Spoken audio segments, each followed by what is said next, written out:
Astaghfirullah. Assalamualaikum warahmatullahi wabarakatuh.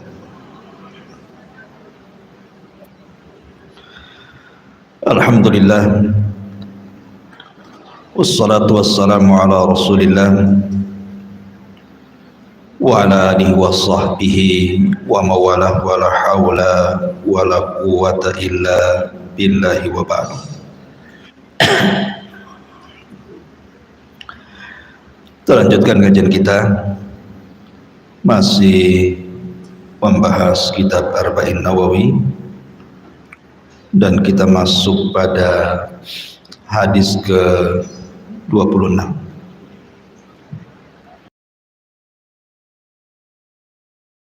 Sallallahu alaihi wasallam sadaqatun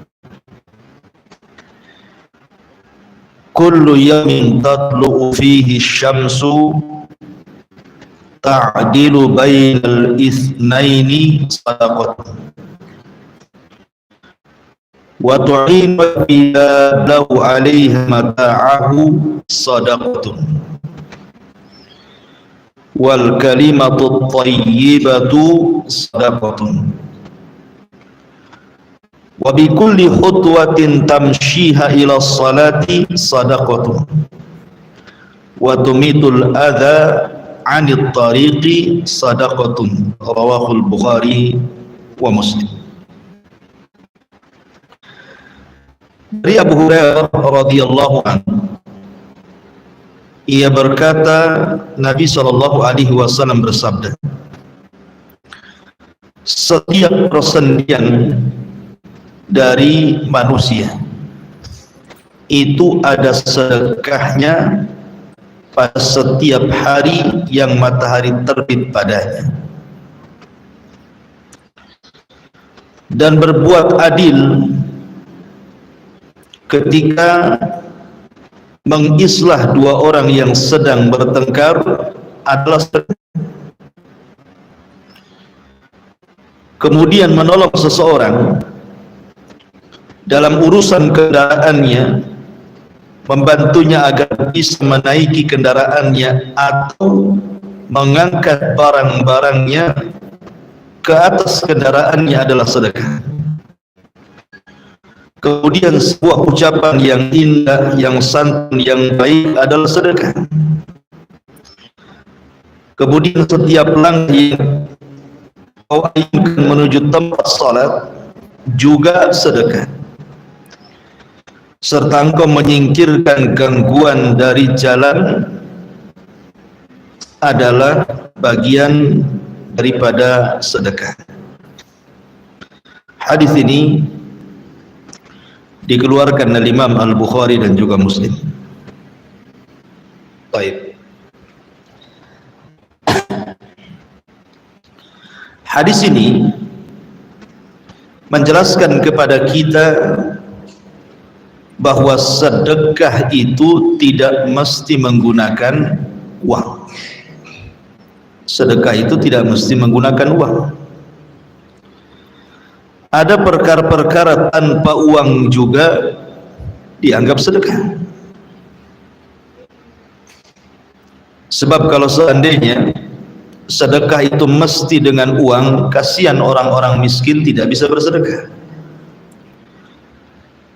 Makanya Nabi Shallallahu Alaihi Wasallam membuat pilihan kepada orang-orang yang tidak punya harta, mereka bisa bersedekah dengan cara seperti ini. Dan ini kemuliaan Islam, mencakup orang kaya dan juga orang miskin. Dua-duanya bisa bersedekah.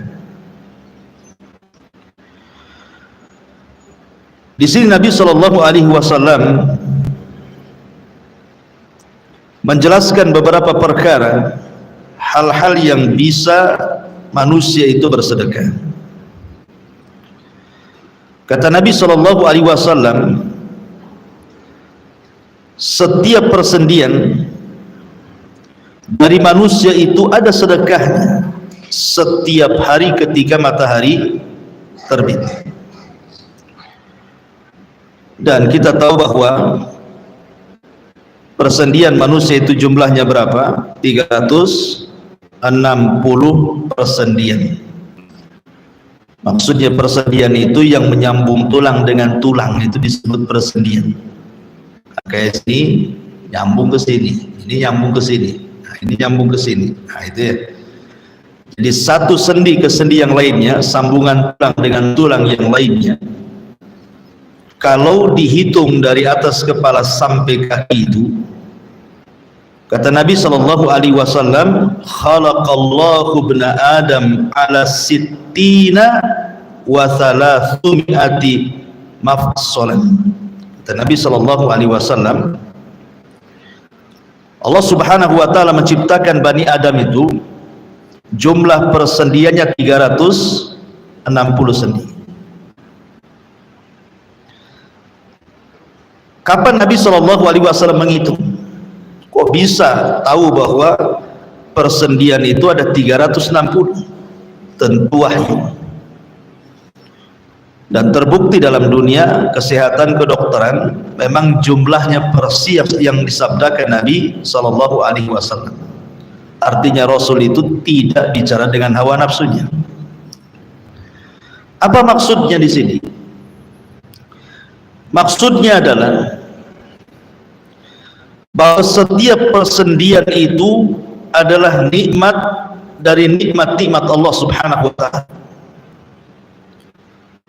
Coba bayangkan, ini tangan itu bisa kita tekuk, ya kan? Sehingga kita bisa megang. Kalau lurus gini saja, gimana caranya mau megang? Mau makan susah, ya. Kalau lurus gini kan susah untuk makan. Mau ngambil barang susah. Artinya setiap persendian itu adalah bagian daripada nikmat yang Allah anugerahkan. Dari atas kepala sampai kaki, itu semua nikmat. Lah karena ini sebuah nikmat, maka nikmat-nikmat ini akan ditanya di hadapan Allah Subhanahu wa ta'ala. Allah berfirman, "Tsumma latus'alunna yauma idzin 'anin na'im." Sungguh kalian akan ditanya kelak pada hari kiamat dari nikmat yang Allah Azza wa Jalla anugerahkan kepada kita. Allah berikan mata, Allah akan tanya mata kita. Allah berikan telinga, akan ditanya telinga kita. Allah berikan lisan, akan ditanya lisan kita. Termasuk tangan, termasuk kaki, pendengaran, penglihatan, akal, dan begitu seterusnya. Dari atas kepala sampai kaki itu akan ditanya. Makanya karena ini sebuah nikmat yang akan ditanya, sudah selayaknya dari 360 persendian itu dianjurkan untuk sedekah. Sedekah dengan cara digerakkan dalam rangka beribadah kepada Allah Azza wa Jalla, baik itu berupa zikir, doa, ataupun melangkahkan ke tempat-tempat yang memang di situ ada ibadah seperti majelis ta'lim dan salat dan begitu seterusnya. Bahkan dalam sebuah hadis Nabi SAW, cara untuk supaya kita sudah bersedekah dari 360 sendi itu cukup dengan 2 rakaat salat duha. Dalam riwayat Muslim bahwa dengan cukup 2 rakaat duha itu sudah menggantikan 360 persendian yang dianjurkan untuk sedekah setiap harinya. Artinya di sini sekali lagi bahwa kita harus menghadapi nikmat itu dengan syukur. Badan yang kita miliki ini adalah nikmat dari Allah Azza wa Jalla. Makanya dalam Al-Quran Allah mengatakan, wa fi anfusikum afala tubsirun, dan dari diri kalian itu ada kekuasaan Allah kalau kalian mau melihat. Kalau kita mau ngaca gitu ya, dari kepala sampai kaki itu semua nikmat. Bagaimana Allah Subhanahu wa ta'ala letakkan masing-masing anggota badan itu sesuai dengan letaknya. Ya, mata di situ, hidung di situ, telinga di situ, dan begitu seterusnya. Baik. Kemudian di sini Nabi Shallallahu Alaihi Wasallam setelah menyebutkan bahwa setiap persendian itu ada sedekahnya, maknanya karena itu sebuah nikmat, maka sedekahnya adalah dalam bentuk syukur, gitu ya. Dalam bentuk syukur dengan memanfaatkan seluruh anggota badan di jalan Allah Subhanahu wa taala. Kemudian Nabi Shallallahu Alaihi Wasallam menyebutkan sedekah yang bisa menandingi itu semuanya. Ta'dilu bainal itsnaini shadaqah. Termasuk seseorang melakukan atau berbuat adil di antara dua orang yang sedang bertengkar, kemudian kita akurkan, itu bagian daripada sedekah. Gini Bu ya, kita tahu bahwa sedekah itu ada yang sifatnya muta'addi, artinya bermanfaat untuk orang lain, dan ada sifatnya bermanfaat untuk diri sendiri, yang manfaatnya kembali kepada diri sendiri, ya seperti orang bertasbih. Bukankah setiap tasbih itu sedekah, kata Rasul? Takbir sedekah, tahmid sedekah, itu manfaatnya kepada diri sendiri. Tetapi sebaik-baik sedekah itu yang manfaatnya kepada orang lain. Salah satunya yang pertama adalah seseorang mampu melakukan keadilan saat mendamaikan orang yang bertengkar. Karena begini ya, pertengkaran ini di masyarakat itu sesuatu yang lazim. Tapi tahukah bahwa pertengkaran itu bisa menghancurkan macam-macam? Rumah bisa hancur gara-gara pertengkaran. Suami istri bertengkar, ujung-ujungnya cerai, hancurlah rumah. Kemudian antar tetangga bertengkar, ujung-ujungnya pindah, tidak ada kedamaian lagi di situ. Kemudian antar kerabat, gara-gara masalah waris, gara-gara masalah birrul walidain aja iri-irian bisa bertengkar, akhirnya putus silaturahim. Atau mungkin gara-gara hutang, seseorang berhutang tidak mau bayar, bertengkar, akhirnya kemudian menjauh, musuhan, terkadang saling ejek-ejekan. Artinya bahwa pertengkaran itu merusak. Lah ketika ada orang yang hendak mendamaikan, maka orang yang mendamaikan ini adalah orang yang mulia, sangat mulia ketika mendamaikan dua orang yang sedang bertengkar, tiba-tiba akur lagi. Makanya kan tidak semua ada orang yang mau juru damai kan, nggak ada orang yang juru damai itu, karena memang resikonya besar. Orang yang juru damai itu bisa dimusuhi oleh salah satunya atau dimusuhi dua-duanya. Itu risikonya juru damai itu.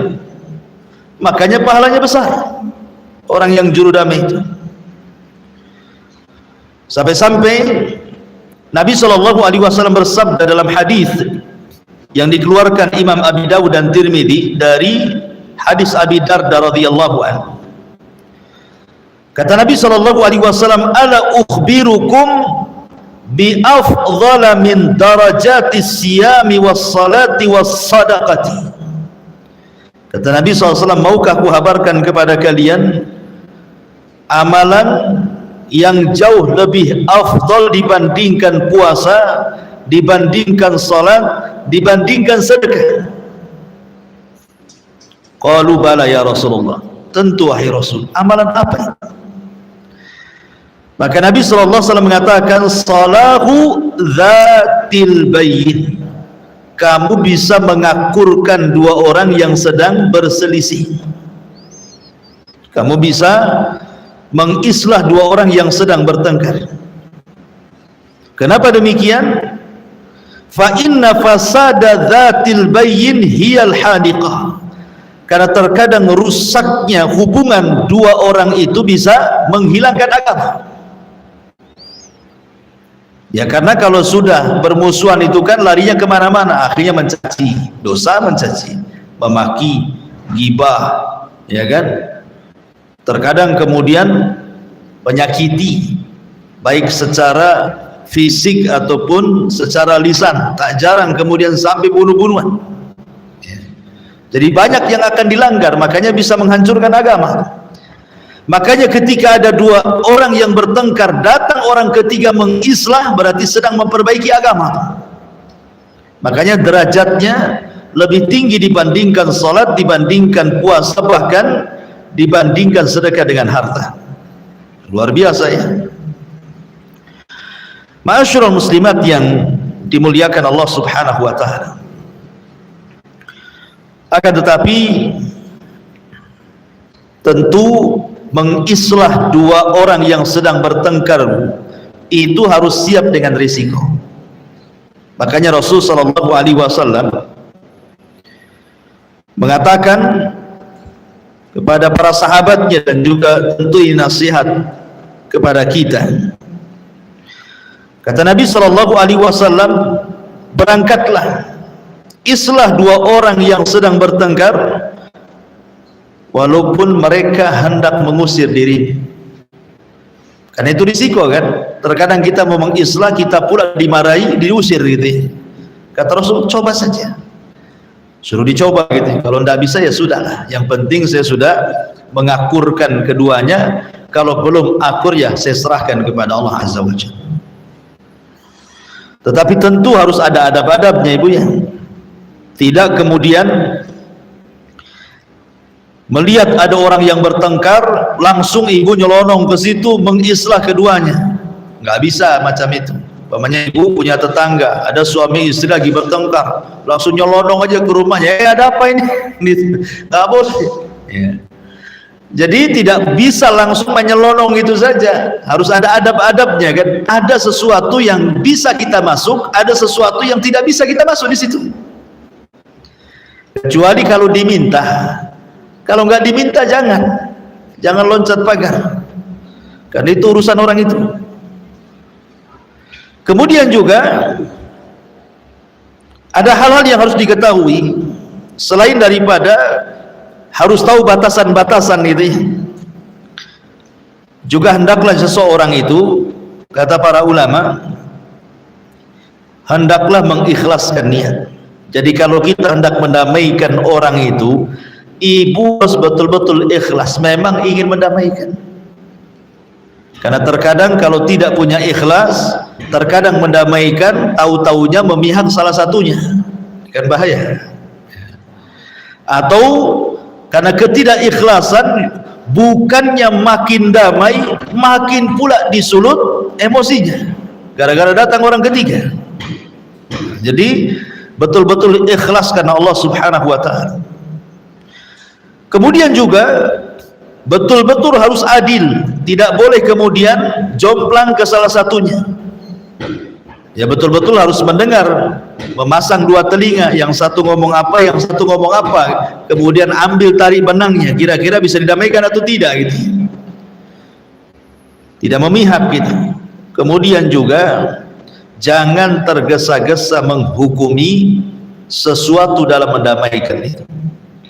Karena tergesa-gesa ini termasuk dari amalan setan gitu ya. Memang betul bahwa kita tidak boleh membiarkan orang itu bertengkar terlalu lama.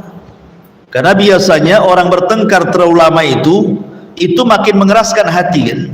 Tapi ketika mendamaikan pun tidak bisa terburu-buru, apalagi kasusnya sudah lama gitu ya. Ya memang harus pelan-pelan dulu, ditarik benangnya, bisa nggak berdamai. Ya, karena banyak masyarakat kita ini kalau sudah lama berperang gitu ya antar saudara itu, susah untuk didamaikan. Anehnya ketika salah satunya sudah mati, kemudian yang satunya masih hidup, baru dia nangis ke kuburannya. Apa manfaat nangisnya?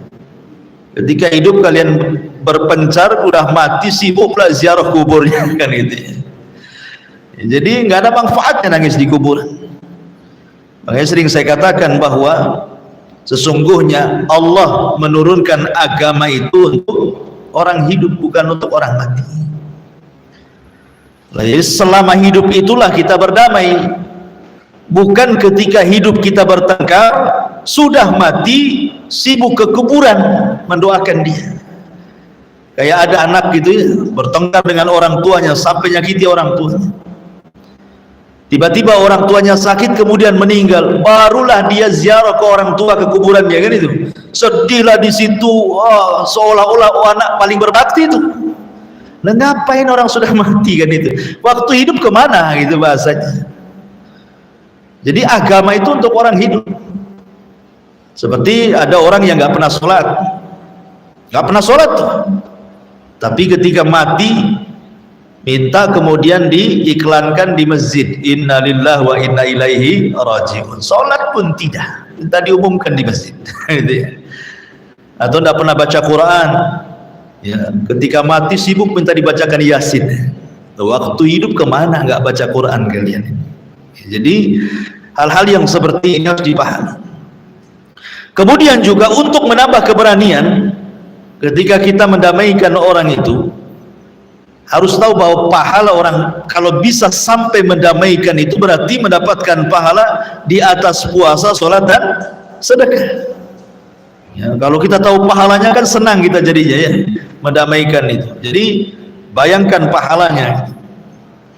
Kemudian juga sebab diampuni dosa, diangkat amalan, dan begitu seterusnya. Tetapi ibu juga harus paham, kalau memang ibu ini objeknya, artinya ibu itu yang bertengkar, datang orang mendamaikan ya, datang ada orang mendamaikan, hendaklah kita bersyukur masih ada orang ketiga yang mendamaikan. Karena terkadang orang ketiga itu diperlukan, yang bisa mendamaikan itu. Makanya kalau ada orang yang mendamaikan pihak yang bertengkar itu, cobalah buka hati. Nah, boleh jadi orang yang mendamaikan itu membawa solusi. Buka hatinya, buka matanya, buka telinganya. Kemudian dia ingat mati. Sampai kapan gitu ya. Bahkan ada seorang syekh itu bercerita, di suatu ketika dia berkhutbah di masjid tentang masalah silaturahim. Khutbahnya itu tentang masalah silaturahim. Tiba-tiba kemudian setelah khutbah ini ada salah seorang yang menangis, sudah tua orang ini. Tiba-tiba kemudian ketika syekh selepas sholat Jumat kemudian hendak pulang, dihadang di pintu masjid, tiba-tiba dirangkul kemudian menangis. Kemudian di pojokan lagi ada orang menangis lagi. Rupanya orang ini dengan orang yang di pojok itu adalah dua orang yang bersaudara-saudarakan. Sudah puluhan tahun sholat satu masjid tapi tidak berdamai gara-gara urusan waris. Pada sholat satu masjid, sering ketemu di situ. Tapi gara-gara waris yang satu di pojok, satu di sini. Tersadarkan dia dengan ceramahnya syekh. Akhirnya kemudian keduanya didamaikan oleh syekh ini, pulang Allah takdirkan salah satunya meninggal. Kemudian yang masih hidup datang kepada syekh, dia menangis sesegukan gitu ya, menyesal gitu. Masa gara-gara harta kemudian harus bertengkar sampai puluhan tahun. Sekarang saudara sudah meninggal, apa nunggu meninggal dulu gitu ya? Ya seperti itu juga ya. Maka hendaklah seseorang itu harus memahami bahwa ketika ada orang mendamaikan, bersyukur, lapang dada, ingat kematian, dan juga berdoa kepada Allah agar jangan sampai dikeraskan hatinya. Ini yang pertama, mengislah di antara orang yang sedang bertengkar. Tapi sekali lagi Bu ya, kalau ibu dimintai pendapat hanya satu pihak saja, jangan memberikan solusi. Pamannya nih, kan berkawan nih di satu pengajian nih, tiba-tiba kemudian ada orang yang surat kepada ibu, Om ada waktu enggak? Ada apa Om? Ini saya ada masalah dengan suami. Kira-kira pendapatnya gimana? Udah cerai aja, cari lagi yang kaya, banyak duda kaya. Ini ibu ini bukan kompor gas 5 kilo itu sudah yang di atasnya 5 kilo itu. Jangan ngompori orang, kalau bisa damaikan. Kita kan tidak tahu, karena nggak pernah cerita suami. Kalau satu pihak itu kembali kepada agamamu. Kalau ada orang curhat satu pihak, maka kembalikan kepada agama. Apa kembalikan kepada agama? Bahwa asal cerai itu tidak baik. Maka nasihati, sebaiknya kembali kepada suami. Kembali kepada suami. Walaupun umpamanya kita tahu bahwa suaminya itu kurang ajar gitu kan. Karena kita belum mendengar sebelah pihak kan gitu ya. Baru satu pihak. Kalau hanya mendengar satu pihak, kembalikan kepada hukum asal. Bahwa bercerai itu tidak baik. Nasihati, suruh balik, suruh sabar gitu. Jadi itu yang harus dipahami ketika mendamaikan dua orang yang sedang bertengkar. Kemudian yang selanjutnya kata Nabi sallallahu alaihi wasallam, wa tu'inur rajula fi dabbatihi fatahmiluhu 'alaiha aw tarfa'u lahu 'alaiha mata'ahu sadaqatun. Kemudian kata Nabi sallallahu alaihi wasallam, menolong seseorang dalam urusan kendaraannya, membantu agar bisa menaiki kendaraannya, atau engkau mengangkat barang-barangnya ke atas kendaraannya, kalau itu dilakukan maka itu bagian daripada sedekah. Baik, Masyarul muslimin muslimat yang dimuliakan Allah subhanahu wa ta'ala, bicara tentang ihsan kepada manusia, berbuat baik kepada manusia, ini kan bagian kecil gambaran, contoh gitu ya. Bukan berarti contohnya ini saja, tidak, ini sebagai contoh. Kalau seandainya ada orang minta bantuan, entah tetangga mau pindah rumah ya kan, mungkin tidak ada yang ngangkat barang, ibu langsung datang bantu. Atau ada tetangga yang sakit, ibu punya kendaraan dan tidak sedang kemana-mana, apa salahnya? Ayo saya antar. Itu maksudnya. Atau umpamanya ada orang yang sedang berjalan di jalan itu, kawan umpamanya nampak dia rumahnya jauh, ya ikut saya saya antar. Walaupun mungkin berlainan arah gitu, tidak apa-apa, antar, ada masalah apa, kan itu sebagai sedekah sebenarnya. Cuman masalahnya kalau tidak dikenal, ya tidak dikenal, kata Syekh Utsaimin rahimahullahu taala, maka dilihat.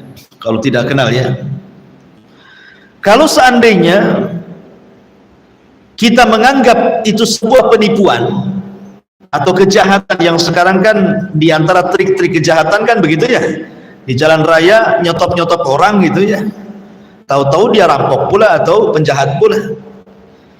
Kalau memang insting kita ke situ, takut ya, maka tidak perlu ditolong. Tapi kalau seandainya feeling kita memang dia membutuhkan, bahkan kalau seandainya sampai membahayakan nyawa dia, kita berdosa kalau tidak menolong. Kayak di zaman dulu, atau di zaman dulu itu kan perjalanan di padang pasir itu ya, kalau tidak ditolong makanya bisa kausan mati itu, contohnya seperti itu ya. Maka kalau sampai mencelakakan dirinya kemudian kita tidak menolongnya, maka berdosa kita. Tapi kalau tidak sampai mencelakakan, ya mungkin yang lain juga adalah yang lewat situ, tidak ada masalah ya. Karena juga di zaman sekarang apalagi Batam ini kiri kanan rumahnya hampir semua jalan itu terang gitu ya, hanya mungkin disunahkan saja kita menolongnya. Tapi kalau sampai kemudian umpamanya ada anak kecil, ibu nemu anak kecil tuh di jalan kan, kalau kita biarkan anak kecil itu mungkin bisa ketabrak, bisa apa, tolong, wajib hukumnya. Kalau tidak berdosa.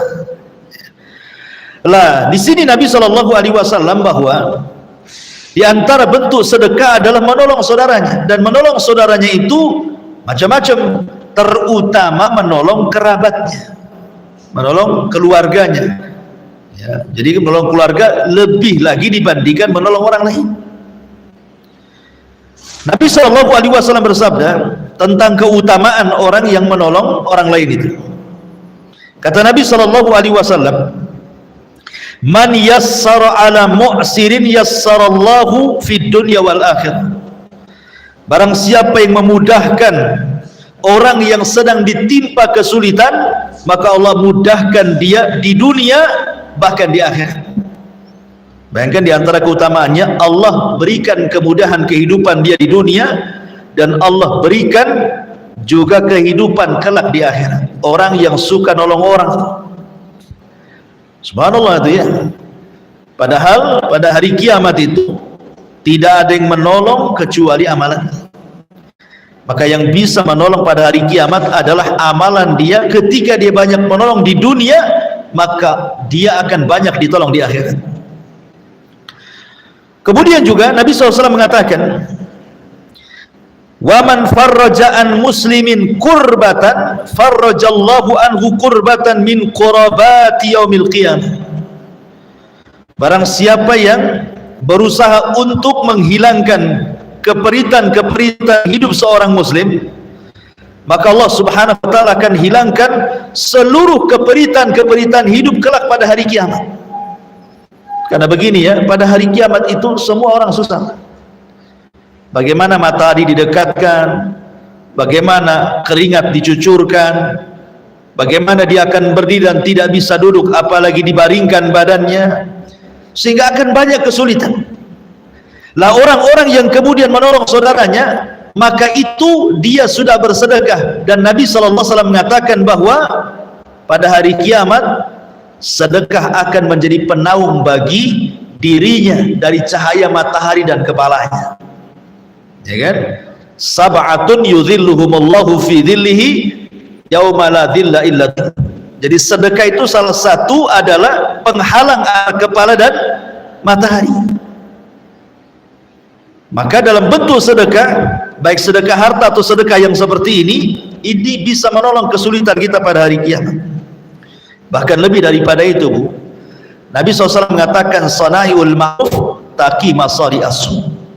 Orang yang suka menolong orang lain itu, maka dia akan diberikan hadiah kalau meninggal husnul khatimah.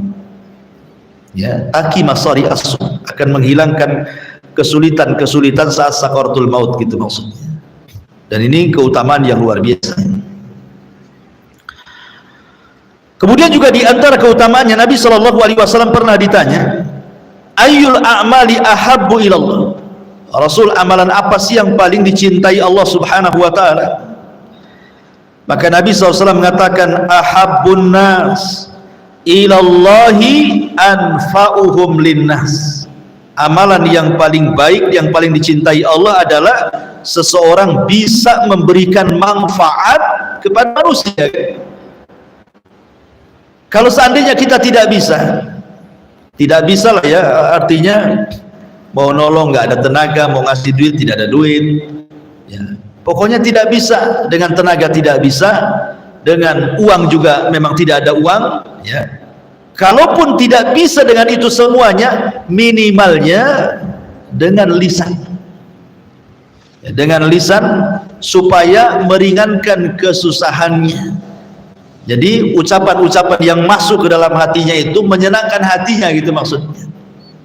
Karena terkadang ada orang itu disenangkan dengan lisan orang. Karena tabiat manusia itu, Bu, orang akan senang kepada kita ini karena kita suka berbuat baik sama orang itu. Itu tabiat manusia itu. Orang akan senang kepada orang yang berbuat baik kepada dia. Tabiat manusia siapapun. Makanya kenapa Nabi SAW membuat kaidah di sini?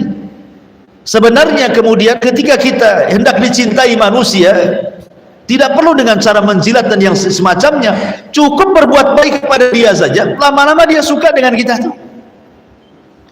Karena ini kaidah agama. Yang melembutkan hati manusia kan bukan uang. Yang melembutkan hati manusia itu Allah. Wa allafa baina qulubihim law anfaqta ma fil ardi jami'an ma allafta baina qulubihim. Yang melembutkan hati orang itu adalah Allah. Kalau kau infakkan semua hartamu untuk melembutkan hatinya, tidak mungkin bisa, karena hati manusia itu dilembutkan oleh Allah Azza wa Jalla. Ketika kita mengikuti saran-saran Allah dan Rasulnya, maka itu salah satu bentuk kelembutan, membuka kelembutan hati manusia. Kemudian kata Nabi SAW juga, wal kalimatut thayyibatu shadaqatun. Dan kalimat yang santun, kalimat yang baik itu sedekah. Karena begini, gara-gara satu kalimat iblis dikeluarkan dari surga. Coba bayangkan, gara-gara satu kalimat iblis bisa dikeluarkan dari surga. Apa kalimatnya? Dia mengatakan kepada Allah Subhanahu wa taala ketika dia disuruh untuk sujud kepada Adam, apa kalimatnya? Ana khairum minhu khalaqtani min nar wa khalaqtahu min tin. Aku lebih baik ya Rabb dibandingkan si Adam itu. Aku loh diciptakan dari api, kau ciptakan dia dari tanah. Sebab satu kalimat ini, apa kata Allah? Fakhruj minha fa innaka rajim. Keluar kau dari surga, kau makhluk yang terkutuk. Lihat. Gara-gara satu kalimat iblis dikeluarkan dari surga. Artinya apa? Artinya ucapan ini bisa membahayakan. Ya, ucapan manusia bisa membahayakan. Gara-gara satu kalimat orang bisa dibunuh. Gara-gara satu kalimat hilang silaturahim, yang ada putus silaturahim. Gara-gara satu kalimat gitu ya, terjadi pertengkaran di mana-mana. Gara-gara satu kalimat suami bisa mencerai istri. Jadi lisan ini memang harus dijaga. Makanya Nabi SAW sampai mengatakan dalam sebuah hadis itu, wa innal abda la yatakallamu bil kalimati la yulqiha habana. Ada seorang hamba, kata Rasul, mengucapkan satu kalimat. Lihat, ibarah Nabi SAW tidak mengatakan berkalimat-kalimat, tidak. Terkadang ada seorang hamba mengucapkan satu kalimat, tapi satu kalimat ini mengandung kemurkaan Allah, diucapkan tanpa sadar. Bayangkan, diucapkan tanpa sadar, satu kalimat ini mengandung kekufuran, mengandung kemurkaan Allah. Apa kata Rasul? Yahwi sahibuha fi nari jahannam ab'ad ma bainal masyriqi wal maghrib. Cukup bagi dia ditenggelamkan ke dalam jahanam yang dalamnya lebih jauh dibandingkan jarak antara barat dan timur. Gara-gara satu kalimat. Ya. Makanya Aisyah radhiyallahu anha pernah ditegur gara-gara satu kalimat. Aisyah radhiyallahu anha itu sebenarnya tidak ngomong, tidak, dia tidak mengucapkan, dia hanya mengisyaratkan, saya ini tinggi gitu ya, Sofia itu pendek gitu. Hanya gitu saja, tidak ngomong, hanya pakai tangan saja gini-gini. Tapi Rasul paham bahwa Aisyah hendak mengatakan Sofia itu pendek, itu satu kalimat tuh, cuman pakai isyarat. Dan bagi Nabi SAW ini bagian daripada ghibah. Makanya Nabi SAW mengatakan, ya Aisyah, laqad qulti kalimatan law muzizat bihal bahru lamazazathu. Wahai Aisyah, engkau sudah mengucapkan satu kalimat, kata Rasulullah, yang kalau seandainya dilempar ke dalam air lautan cukup mencemari itu satu dunia lautan. Saking buruknya ucapan ghibah itu, sampai bisa mencemari semua air lautan. Padahal sampah satu kota Batam belum tentu mencemari lautan. Satu kalimat ghibah bisa mencemari lautan, menunjukkan bahwa ghibah itu lebih busuk dibandingkan sampah satu kota Batam, gitu maksudnya. Lah di sini bagaimana Nabi SAW ingin mengingatkan kepada kita, karena begini, kalimat yang baik itu ada dua macam. Kata Syekh Utsaimin rahimahullahu taala, ada yang memang baik secara zatnya. Kalimat itu memang ada yang baik secara zatnya, seperti ibu baca subhanallah bihamdihi subhanallahil azim, alhamdulillah, Allahu akbar, la ilaha illallah, la haula wala quwata illa billah. Itu kan baik caranya. Memang kalimat itu kalimat baik, kalimat zikir kan. Itu namanya baik secara tidak perlu dibahas. Karena banyak berzikir berarti dia sedang mengeluarkan kalimat-kalimat yang baik. Tetapi di sana ada bagian daripada ibadah, mungkin kalimat-kalimat mubah, kalimat-kalimat mubah, tapi tujuannya menyenangkan orang. Kalimat itu kalimat mubah, ya tanya gimana kabarmu, gimana sehat gak kamu, gimana anak-anakmu, ya bahasa-bahasa mubah sehari-hari ya, ibu ngobrol gitu. Tapi tanpa terasa nih obrol itu akhirnya yang tadinya dada orang itu sempit jadi lebar, yang tadinya rungsap itu jadi sedikit demi sedikit terurai gara-gara ngobrol sama ibu saja. Kan kadang ada orang banyak masalah itu kan terkadang tidak bisa disimpan dan dikeluarkan kan. Ibu ini sebagai pendengar setia kadang-kadang itu sudah bisa plong karena orang ini ingin mengeluarkan tetapi dengarkan. Gak mungkin lah dia ngobrol sama tiang di sini dan harus ada lawannya kan. Kadang-kadang cukup mendengarkan, kadang-kadang mungkin nimpali, yang sabar ya cuman gitu sih kalimatnya. Tapi itu sudah masuk ke dalam hati, itu sudah enak, ikut simpati namanya. Nah, itu juga itu dikatakan kalimatut thayyibah, itu kalimat yang baik. Tapi saya sarankan Bu, kalau ada orang yang curhat sama ibu harus minta izin dulu sama dia. Bapaknya ada orang, ada waktu enggak saya ingin curhat. Ibu harus tanya dulu, ini curhat ini masalah aib atau bukan, masalah aib atau bukan. Kalau masalah aib saya tidak mau dengar. Kemudian dipaksa, nggak apa-apa lah tolong saya bapaknya, tolong saya izinkan, saya minta izin, boleh nggak saya dengar? Ya, harus minta izin tuh ya, jangan main tarik-tarik.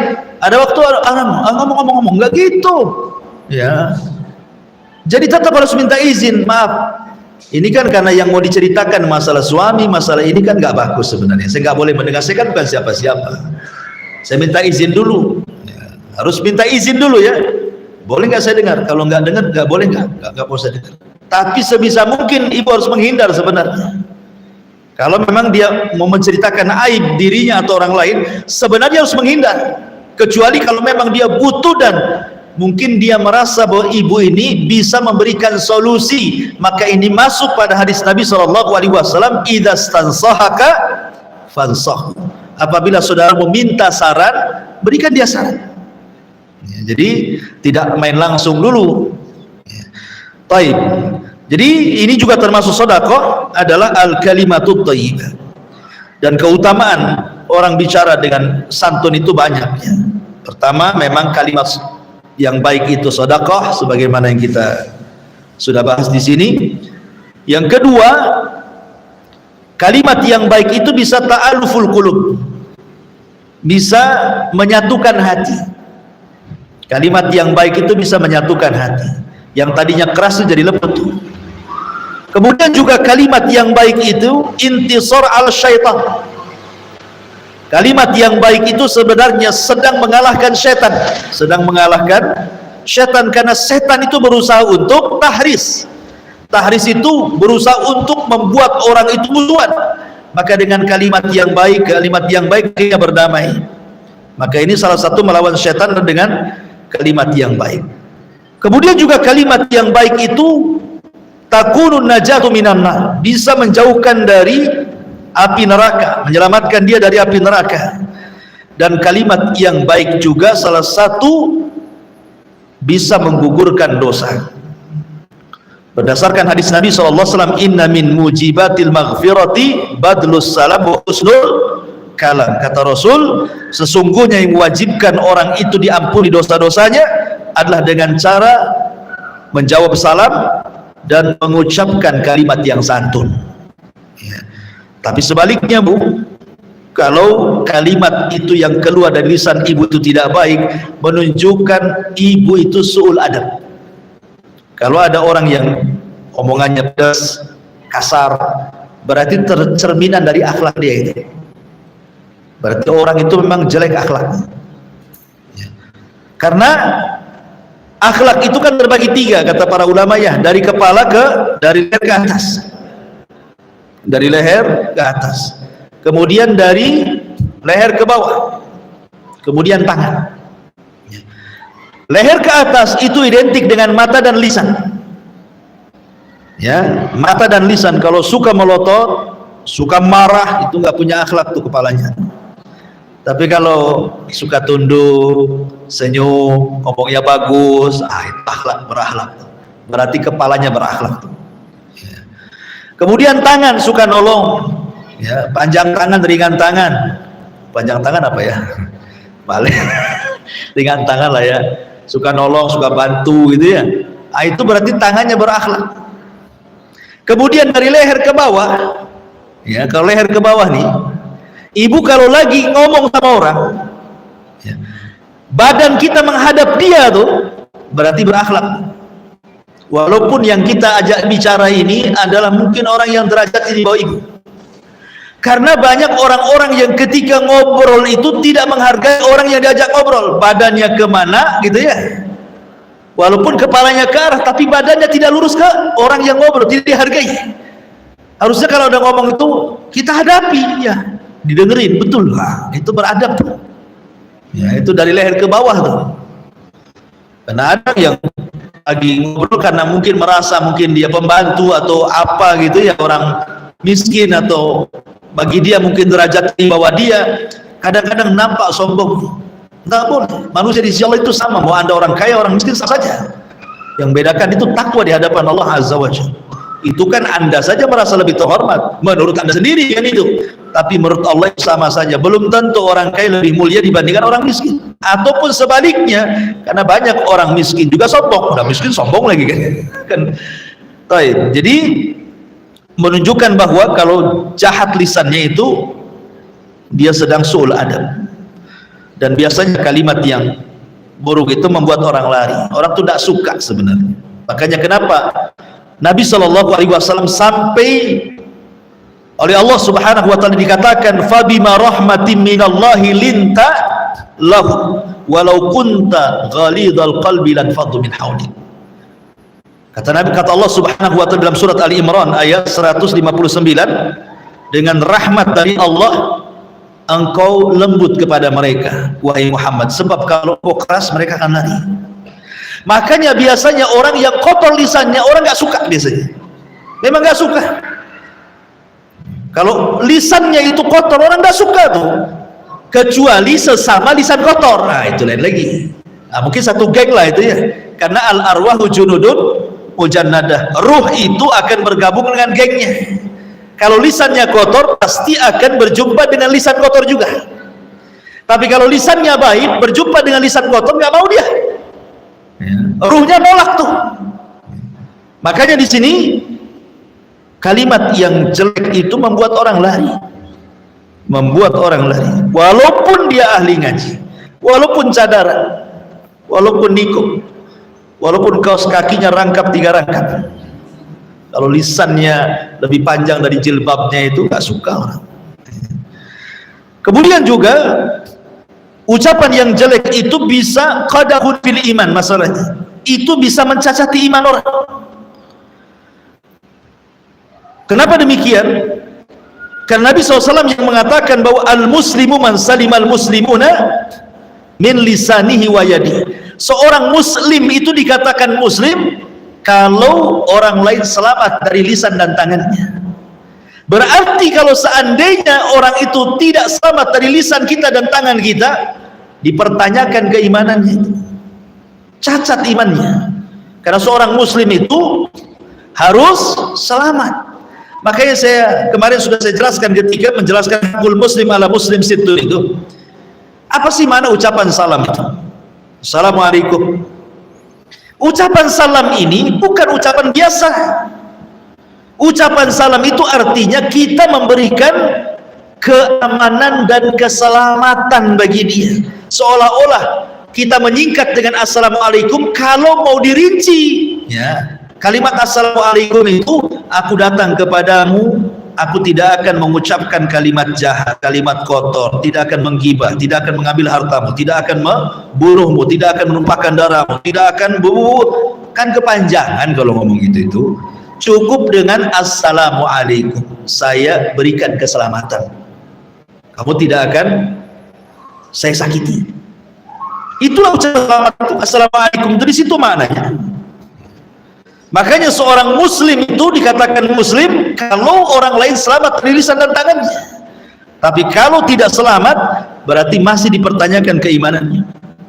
Bahkan yang lebih parah lagi adalah sebab orang masuk neraka itu kebanyakan dari lisan yang jahat. Kebanyakan lisan jahat itu orang masuk neraka, jarang orang masuk surga. Kemudian yang terakhir, bukan yang terakhir, wa bi kulli khutwatin tamshiha ila salati sadaqatu, dan langkah-langkah yang kau langkahkan, kau ayunkan menuju salat, itu juga bagian daripada sedekah. Masyaallah muslimat yang dimuliakan Allah Azza wa Jalla, melangkahkan kaki ke tempat salat, atau mungkin bagi laki-laki ke masjid gitu ya. Kalau ibu kan mungkin melangkahkan kaki di rumah sajalah, dari dapur, sumur, tempat sholat, ya kan? Itu kan langkah-langkah juga kan? Ada langkahnya lah, walaupun langkahnya pendek. Laki-laki kan langkahnya panjang, tapi pendeknya langkah ibu sangat panjangnya langkah bapak kan? Orang-orang yang suka melangkahkan kaki untuk sholat sini, kata Nabi SAW, lam yakhud khutwatan illa kutibat lahu hasanatun wa muhiyat anhu sayyi'atun. Jadi setiap langkah orang yang menuju sholat itu, satu langkah mengangkat derajat, satu langkah menghapus kesalahan. Jadi langkah yang pertama dihapus kesalahan, kemudian langkah yang kedua dicatat kebaikan, diangkat derajatnya. Coba bayangkan berapa langkah.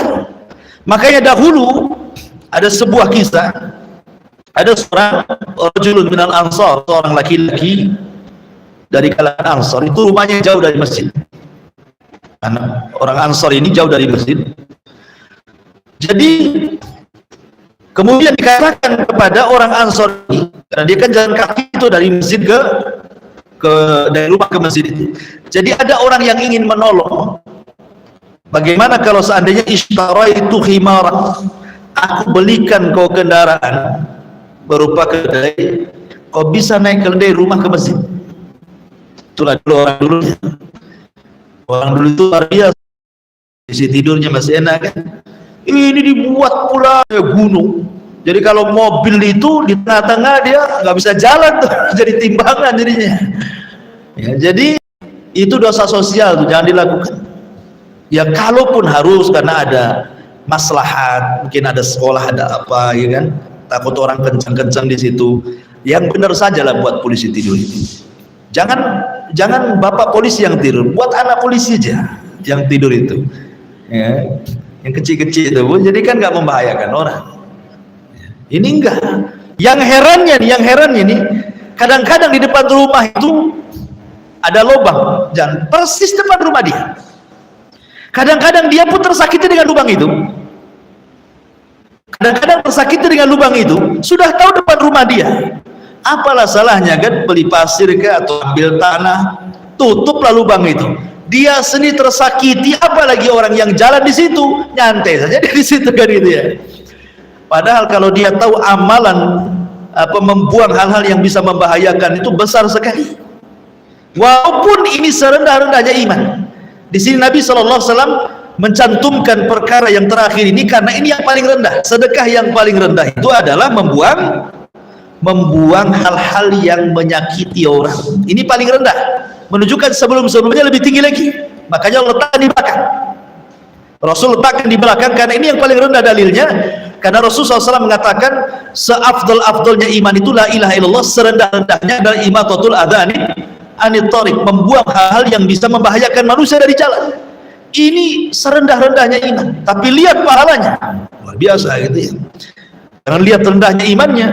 Makanya kenapa seorang ulama namanya Rabi bin Khaitham yang 40 tahun tidak pernah meninggalkan takbiratul ihram. Rabi bin Khaitham ini, itu kalau dari rumah ke masjid pandangannya selalu ke bawah, pandangannya selalu ke bawah. Jadi kalau ada hal-hal yang bisa mengganggu orang itu langsung diambil disingkirkan, langsung diambil disingkirkan. Kadang dia mengucapkan ketika dia mengambil, ya Allah, kalau memang ini ada pahalanya, aku kirimkan kepada orang tuaku yang sudah meninggal. Rabi bin Khaitham sampai seperti itu. Ya, ini semua bicara tentang sedekah di luar daripada sedekah harta. Taib, wallahu alam, ini yang bisa sampaikan. Taib, sebelum saya tutup silakan kalau ada yang bertanya. Assalamualaikum Ustaz. Waalaikumsalam. Dari hadis yang berhubungan tadi, yang termasuk zakat tadi, mendamaikan orang bertengkar, membantu orang lain menaikkan barang keuangan, ucapan yang baik, siap makan menjadi masjid, yang kelima menyingkirkan gangguan di jalan. Anak pandangan poin yang ketiga yaitu ucapan yang baik. Tadi Ustaz ada singgung masalah hubungan antara umat. Di sini anak-anak Ustaz, ketika kita mendapatkan sosok teman yang memang akhlaknya kurang baik ya Ustaz. Hari pertama dia datang, dia curhat, kita mendengarkan apa yang dia bicarakan, keluh kesahnya baik dengan suaminya maupun keluh kesahnya tentang keuangan ekonomi. Hari-hari berlalu terus demikian sampai masa ya di anak 5 tahun ya betul mendengar orang yang seperti itu. Ternyata kita melihat memang apapun yang didapatkan ya seperti itu, walaupun sudah pergi kajian, dia tidak bisa mengubah akhlaknya. Terus ketika kita mengingatkan dengan secara baik, dia tidak paham bahasa kita Ustaz. Ternyata jika kita sekali dengan kasar, dia paham Ustaz. Ya, contohnya begini Ustaz, ketika dia mau cerita panjang, langsung kita stop. Dia sudah pulang ya pulang. Malah kita yang lagi bicarakan. Nah, dengan itu orang yang lebih paham Ustaz, dia langsung menghentikan kata-katanya dan dia pulang. Yang anak tanyakan Ustaz, bolehkah kita bersikap demikian? Sebab ketika kita menasihatkan kata-kata yang baik dengan hadis yang mulia yang Ustaz sampaikan, maksudnya kasar di situ meninggikan yang tadi itu Ustaz, meninggikan kata-katanya dengan kata yang mulia. Bukan menyebut kalimat kotor kan? Iya. Oke. Iya, alhamdulillah. Harus dibedakan ya, kalau kasar dengan tegas itu beda. Itu kan tegas ya, dengan cara mengkat atau meninggikan suara gitu ya kan. Ya kadang itu kan teori menasihati. Teori menasihati asal jangan keluar kalimat-kalimat yang kalimat itu berbau dosa, seperti kata-kata binatang atau kata-kata yang dianggap kasar gitu ya, atau yang menyinggung. Ya kalau hanya tegas saja, memang orang ini tidak bisa. Kan ada orang itu yang diajak ngobrol terus muter dulu ke Batam Center, ke Tiban, baru ke Batu Haji. Kan ada muter-muter dulu baru ke situ. Intinya ke situ sebenarnya. Cuman karena takut menyinggung perasaan jadi muter-muter dulu dia. Ya. Tapi ada orang yang diajak putar-putar makin pusing dia. Berarti harus to the point saja dia. Ada orang seperti itu ya. Ya kan lihat karakter orang, kembali ke lihat karakter orang. Yang jelas niat kita baik dan kita berusaha menahan tidak mengeluarkan kata kotor. Hanya mungkin dengan cara seperti itu dia bisa sadar, ya insya Allah tidak ada masalah selama tidak mengeluarkan kata-kata. Karena kata-kata itu kan ada, kata-kata itu ada 4 macam. Ya, kata-kata itu ada 4 macam. Pertama, kata-kata itu ada yang betul-betul memang semua kebaikan dari awal sampai akhir semua baik. Khairun mahad namanya, semua baik. Yang kedua syarrun mahad, semua jahat. Kemudian yang ketiga campuran syarrun wa khairun, dalam omongannya kadang-kadang baik, kadang-kadang diselipkan pula kata-kata kotor, kata-kata jahat ya. Kemudian yang ketiga tidak, yang keempat ya tidak ada kebaikannya, tidak ada kejahatannya, ya kata-kata mubah. Semua akan ditanya di hadapan Allah. kecuali kata-kata mubah. Kalau buruk semuanya, kemudian baik semuanya, kemudian campur aduk antara buruk dan yang baik, semua akan ditanya. Yang tidak akan dihisab itu kata-kata mubah, walaupun tetap dicatat oleh malaikat raqib dan atid, tapi tidak dihisab. Jadi seorang muslim itu makanya kan ketika memberikan nasihat itu kan lihat, jangan sampai nasihat di depan orang, sehingga akhirnya niatnya memberikan nasihat ternyata mempermalukan. Jangan di hadapan orang. Niatnya sih bagus, nasihati, tapi ujung-ujungnya membongkar aib dan mempermalukan kan? Tidak boleh. Kemudian yang kedua, ketika kita menasihati orang itu kayak kita bercermin, Bu. Muka kita ada di cermin, berarti ketika kita nasihati orang itu seolah-olah nasihati diri sendiri gitu maksudnya. Jangan merasa kita lebih baik daripada dia gitu. Anggap saja ketika kita nasihati itu nasihati kepada diri sendiri. Kalau itu kaidah yang kita pakai, nah, tentu kita tidak akan merasa bahwa kita lebih baik, kan? Karena ketika menasihati orang itu sama dengan menasihati kita dalam cermin gitu. Berarti balilah diri sendiri. Kemudian juga memilih waktu, memilih kata, kosakata dan begitu seterusnya, karena kata Abdullah ibn Mas'ud radhiyallahu anhu, hati manusia itu ada ikbalnya, ada idbarnya.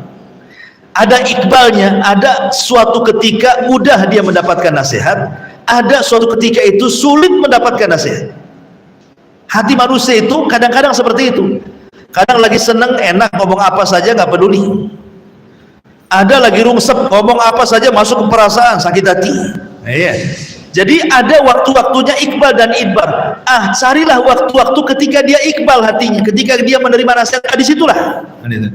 Sehingga diperlukan memilih waktu, memilih tempat, memilih kosakata gitu ya. Kemudian dimuqaddimahi dengan apa dulu supaya senang dia gitu. Ajak makan bakso dulu, baru sudah kenyang baru ngomong bapaknya kan itu. Karena dia suka bakso bapaknya. Atau ajak kemana dulu, jalan dulu ke Barelang sana. Nah, sampai di sana dihajar gitu. Maksudnya cari tempat, cari waktu, cari kata itu karena ada sisi-sisi kelemahan hati itu. Nah, waktu sisi kelemahan dari nasihatnya. Ya, ini kan teori-teori yang disebutkan para ulama. Memang kenyataannya berat nasihati orang. Makanya kenapa pahalanya lebih besar dibandingkan sholat, puasa dan sedekah. Ya, nasihati orang itu karena berat gitu. Dan itu amalan yang paling mulia. Ya. Mendakwai orang itu amalan yang paling mulia. Sampai-sampai Rasul mengatakan, wa man ahsanu qaulan mimman da'a ilallah. Siapa lagi ucapan yang lebih indah dibandingkan orang yang mengajak manusia ke dalam agama Allah? Enggak ada lagi. Itu yang paling tinggi itu. Makanya nasihati orang kan ngajak orang ke agama supaya dia baik, supaya dia berubah kan gitu. Makanya risikonya berat, kadang-kadang dimusuhi, kadang-kadang kita pula dihujat, kadang-kadang kita pula dimusuhi dan begitu seterusnya. Ya saya kira tidak masalah kalau hanya tegas saja, udah sekali-kali dilembuti gitu ya. Habis dimarahi kasih duit gitu. Senang dia. Apa-apa mari terus saja lah biar dapat duit. Allah. Iya.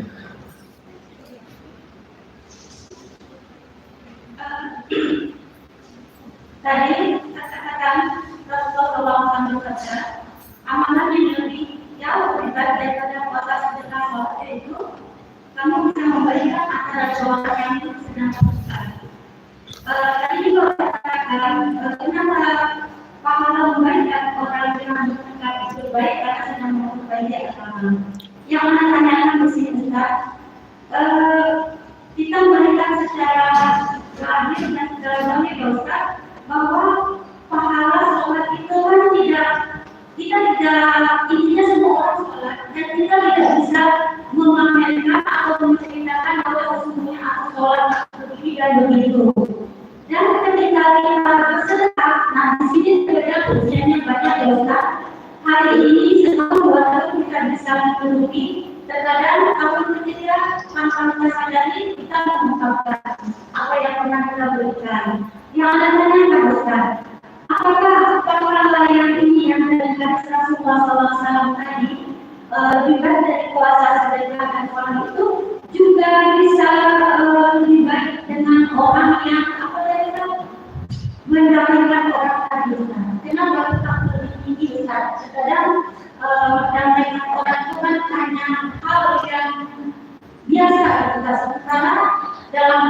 sholat itu kan amalan yang luar biasa dan Maksud di sini sholat sunnah ya, puasa sunnah, sholat sunnah, sedekah sunnah ya. Kalau yang wajib ya nggak bisa diimbangi lah. Ya. Maksud di sini kalau yang sholat wajib ya nggak bisa diimbangi dengan seperti ini. Maksudnya puasa sunnah, sholat sunnah, sedekah sunnah. Karena itu kan kembali, kenapa demikian?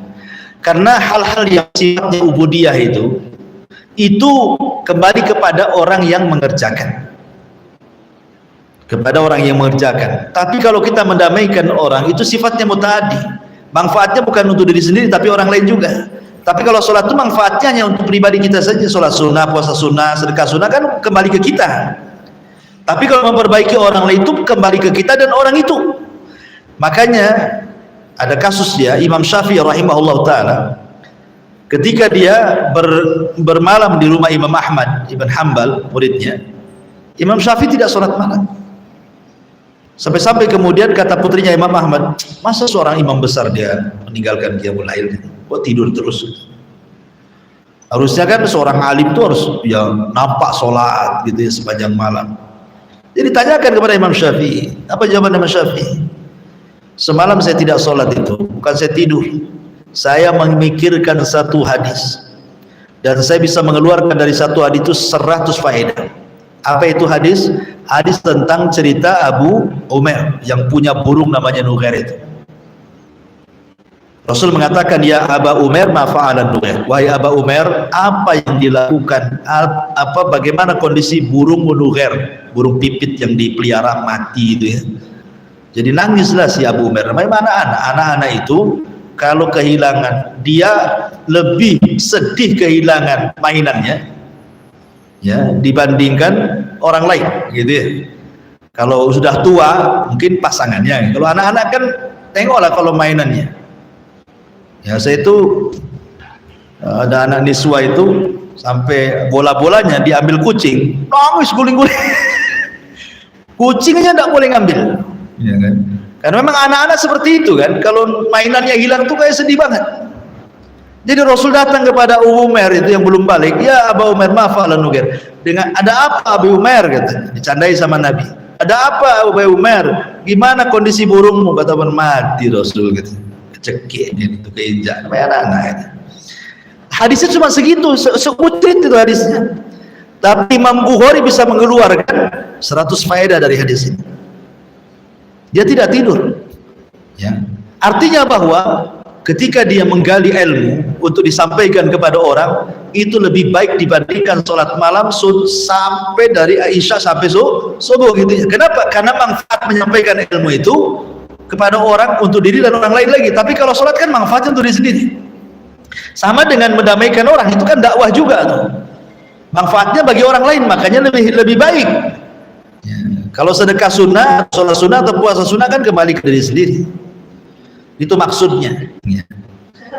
Ya, Allah. Ya. Waalaikumsalam.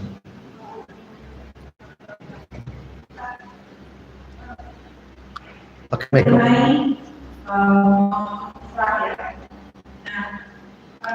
Kita posisinya adalah sebagai keponakan. Jadi ada saudara kita, tante kita, berusaha dengan kakak kita itu belum hari langsung. Oke. Dan sudah banyak yang menanti mereka masuk ke sekarang mati. Nah, sekali kita mungkin kita pemahaman kecil.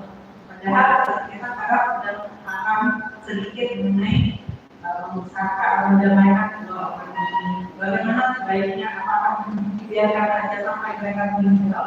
Tapi kita harus berusaha, karena kita biasa mesti tidak tahu apa-apa. Karena jalan kita ada juga satu, kita juga tahu yang mereka itu ada di mana. Iya. Ia kan berusaha untuk mendamaikan kan terus saja, nggak bisa kemudian berhenti dengan sekali coba langsung kemudian sudah nggak bisa namanya. Itu namanya sudah kalah sebelum perang kan itu ya. Terus saja cari upaya saja, nggak bisa cara A, cara B, nggak bisa langkah B, langkah C, carilah. Ya. Bahkan dalam mendamaikan orang itu boleh berdusta. Dalam Islam itu dusta nggak boleh. Tapi dalam mendamaikan dibolehkan berdusta itu. Banyak datang kepada orang yang musuhan itu. Sebenarnya si Anu, saya kemarin ketemu si Anu loh, Masya Allah. Dia kalau ngomong sama kamu itu memuji-muji, padahal tidak pernah muji itu. Supaya maksudnya, betul tak kan itu ya? Mungkin awalnya percaya nggak percaya kan? Kayak petiris yang bolong aja, mana ada dia muji saya. Awalnya mungkin dia berpikir seperti itu, tapi ketika kita pergi, kadang-kadang ucapan orang itu melekat loh dalam hati. Mungkin ketika ngobrol biasa-biasa aja, tapi akan kepikiran tuh sama dia. Nanti besoknya datang ke dia. Nah, terkadang harus dibohongi seperti itu. Boleh bohong ketika mendamaikan orang, tapi jangan sampai bohong itu kebablasan. Maksudnya dalam mendamaikan saja, jangan sampai kemudian keluar daripada itu. Tetapi kalau memang belum bisa didamaikan, ya harus tarik ulur lah. Masa kita harus memaksa? Kan tidak bisa juga maksa orang, ayo damai sekarang. Kayak anak-anak ya enak aja ditarik, salaman kamu kan gitu ya. Nanti anaknya salaman, orang tuanya tak salaman sampai mati. Ya. Kan ada tuh anak tetangga dengan tetangga kan, gara-gara anak bermasalah tuh tetangga tuh. Anaknya suruh salaman anaknya, main lagi dia. Ibunya dengan ibunya ini nggak pernah akur sampai pindah rumah. Yang satu ke Batam Center, yang satu ke Barelang, nggak ketemu. Padahal anak sudah akur kan. Apalagi yang bertengkar ini orang tua ya. Pamannya merasa bahwa yang bertengkar ini paman-paman atau bibi-bibi yang usianya jauh kan itu ya. Itu perlu pendekatan yang ekstra karena kan sama dengan mendamaikan orang tua. Itu harus dilembutkan hatinya. Apalagi orang tua awam ya. Ya saya kira pertama ya berdoa kepada Allah supaya kedua-duanya dilembutkan hatinya. Kemudian juga upayakanlah cari orang ketiga untuk mendamaikan. Terkadang kalau kita tidak sanggup mendamaikan orang, cari orang yang bisa mendamaikan orang tersebut. Ya, jangan kemudian kita tidak bisa dipaksakan juga. Cari orang ketiga, cari ustadz, cari apa gitu ya, supaya yang disegani orang yang bertengkar itu. Kalaupun sudah diupayakan, ya sudahlah, ya kan. Berdoa saja kepada Allah Azza wa Jalla. Nanti lain waktu lagi, mulai lagi. Tapi jangan sampai kemudian kita dikalahkan dengan setan. Setan kan begitu. Kalau kita berdoa, berdakwah kemudian tidak pernah berubah, akhirnya dia mengatakan ya sudahlah, ngapain saya dakwai dia, nggak berubah-berubah juga. Itu setan menang di situ. Karena tugas kita berdakwah itu bukan memaksa orang mengikuti dakwah kita, tapi menyampaikan kebenaran sampai kepada dia, sampai dia sadar. Kalau tidak sadar-sadar memang taufik milik Allah, tapi jangan berhenti berdakwah gitu maksudnya. Sebab kalau sampai berhenti berdakwah, masuk pada hadis tentang kisah Bani Israil. Ketika ada dua orang yang bersaudara, yang satu soleh, yang satu tidak soleh, akhirnya yang soleh ini bosan mendakwai kawan yang tidak soleh karena tidak sadar-sadar. Salah pula dia mengucap dan mengatakan, demi Allah kalau engkau tidak tobat, ku jamin kau tidak akan keluar dari neraka, ku jamin kau tidak akan diampuni dosanya. Padahal dua kalimat ini kalimat takdir. Jangan ngomong seperti itu. Sorga dan neraka itu milik Allah. Kita tidak berhak mengatakan ku jamin kau tidak akan keluar dari neraka. Loh, neraka ini milik Allah. Kita bisa jamin pula. Kau tidak akan diampuni. Ampunan milik Allah. Hanya gara-gara salah ngomong padahal niatnya baik kan. Dia sudah bosan menasihati karena tidak sadar-sadar. Akhirnya mengucapkan kalimat yang di luar kesadaran dia. Akhirnya melewati takdir Allah. Dari situ ketika dua-duanya diwafatkan, justru yang orang soleh ini dimasukkan ke neraka. Kenapa? Karena tidak bertobat dari lisannya, tidak mencabut kata-katanya. Yang jahat ini di ujung hayatnya dia tobat, masuk surga dia. Itu menunjukkan ampunan milik Allah. Jadi ketika menasihati juga jaga kata-kata, gitu ya. Jangan sampai seperti orang ini. Wallahu a'lam. Iya.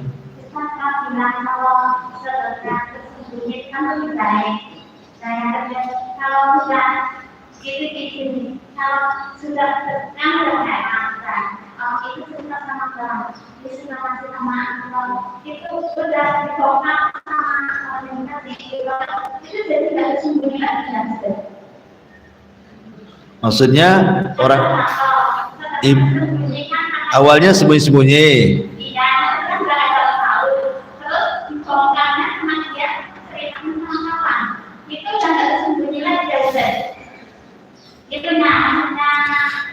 Iya gini kalau maksudnya kita menasihati itu sembunyi-sembunyi. Yang penting kita nasihati. Sedekah, oke, afwan. Sedekah sembunyi-sembunyi dibongkar sama siapa? Orang yang disedekahkan. Iya. Orang yang menerima sedekah. Iya, menerima keceplosan. Keceplosan bahwa yang ngasih sedekah itu si Anu gitu. Iya. Jadi semangat. Caranya sedekahnya lewat orang.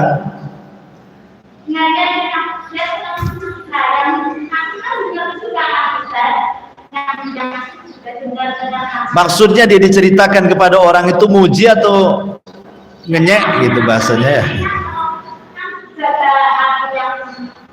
Iya, maksudnya ketika orang membongkar sedekah itu memuji atau menjelek-jelekan. Di sedekahnya itu sedikit kali, kaya-kaya sedikit itu kan jelekin namanya ya.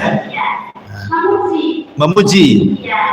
Ya kalau memuji ya tidak apa-apa, karena kan yang membongkar bukan orang yang bersedekah. Kalau seandainya ada pujian karena sedekahnya, maka itu kata Rasul busyrul ajil, tilka busyrul ajil, itulah kabar gembira yang didahulukan di dunia sebelum akhirat.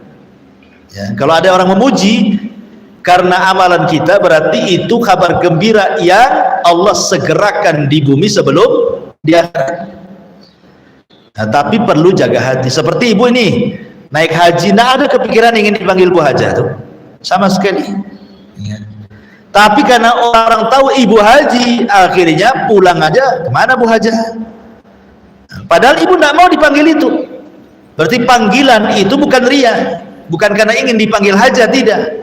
Karena tidak ada niat, saya ingin melakukan rukun Islam aja kok dipanggil Bu Haja, berarti tilkal busyra al ajil, itulah kabar gembira yang disegerakan di dunia sebelum akhirat. Tapi tetap jaga hati. Artinya yang manggil Bu Haja ya biasa saja hati itu. Yang manggil nama juga ya biasa saja. Artinya pujian dan celaan juga tidak merubah hati, gitu maksudnya ya. Karena kalau kelamaan dipanggil Bu Haja, sekali dipanggil namanya langsung gak mau nengok dia. Ya, itu sudah bukan kabar gembira yang disegerakan lagi, itu sudah kemasukan virus riya namanya. Ya nggak apa-apa sih pujian. Makanya kalau memang yang dibongkar, cara sedekahnya gantilah, titipkan sama orang, jangan kasih tahu, ya kan? Atau selipkan di pintu rumahnya, dimasukkan itu, hamba Allah gitu ya. Ya.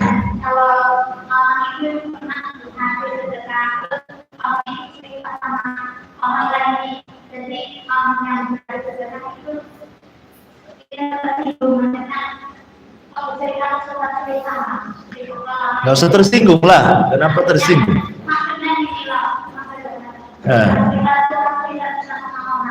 Bukan, bagi orang yang bersedekah, kalau seandainya sedekahnya dibongkar dan bongkarnya itu baik-baik saja, tidak ada masalah, ya cukup nasihati.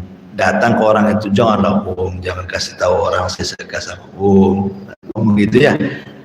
Ya kalau dia mengatakan nggak apa-apa, bukan orang baik gitu, pamannya begitu, ya sudah biarin aja, apalagi asal jaga hati saja. Kecuali kalau seandainya jelek, pokoknya disedekah ini ngomel-ngomel, gaji besar suaminya, sedekah 10.000 gitu kan.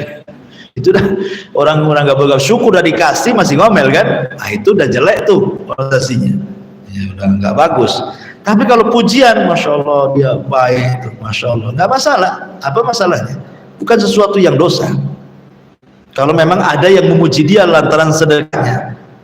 Tapi jangan over ketika ada pujian kemudian besar kepala gitu. Makin ditambah lagi biar dia cerita lagi, tambah lagi cerita lagi. Nah, itu namanya promosi gitu. Wallahu a'lam. Oke. Ada saudara yang sudah tahun bulan deposito di bank. Oke. Bagaimana hukumnya menurut Islam, dan kalau itu tidak baik, bagaimana cara nasihat kita? Deposit di bank, riba ya. Ya uang riba di bank itu harus diambil. Uang riba di bank itu harus diambil. Jangan sampai tidak diambil. Kemudian setelah diambil diapakan? Setelah ambil boleh kita disedekahkan, kepada fakir miskin, nggak masalah. Uang riba itu boleh diberikan kepada fakir miskin, atau kepada jalan-jalan, atau kepada solokan, jembatan, nggak masalah. Tapi niatnya bukan niat sedekah. Ingat ya, niatnya takhallus, ingin melepaskan uang sial. Jadi kita dapat pahala itu dari niat ingin melepaskan riba, bukan dari sedekah. Boleh umpamanya ada saudara, ada tetangga punya utang, pakai uang riba aja, bayar pakai uang riba ini, ya. Atau ada orang sakit tetangga, punya biaya, nggak apa-apa. Ulama bolehkan, tidak ada masalah. Walaupun ada yang membatasi uang riba itu hanya diperbolehkan untuk yang sifatnya dihinakan saja, jalan, jembatan dan yang lainnya. Tidak, bisa untuk fuqara orang sakit. Tapi sekali lagi niatnya bukan untuk sedekah, tapi niatnya takhallus, melepaskan diri dari riba. Di situ letak pahalanya. Melepaskan dari uang sial, kasihkan orang. Wallahu a'lam. Iya. Tuh belakang tuh. Nah, kasih mic-nya ke belakang.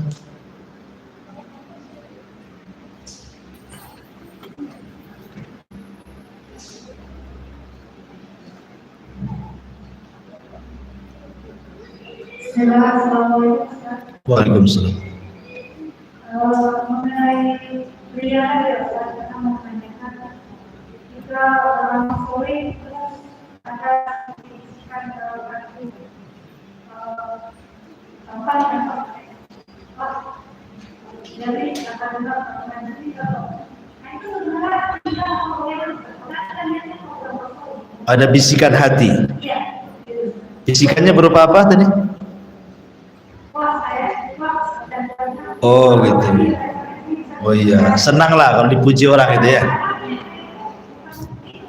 Berarti perlu meluruskan niat supaya balik itu pahalanya. Paham gini, awalnya ikhlas Bu. Awalnya ikhlas. Sudah dikasihkan ke orang, terbentik riya karena dipuji. Itu pahalanya hilang. Tapi pahala bisa kembali kalau diluruskan lagi niatnya. Luruskan lagi niatnya supaya pahala sedekahnya balik gitu maksudnya. Tapi kalau terus ria, hilanglah itu pahalanya. Tapi sekali lagi dengan catatan pada awal sedekah dia ikhlas. Tapi kalau dari awal sedekah dia ria, ya nggak dapat apa-apa. Ya kan?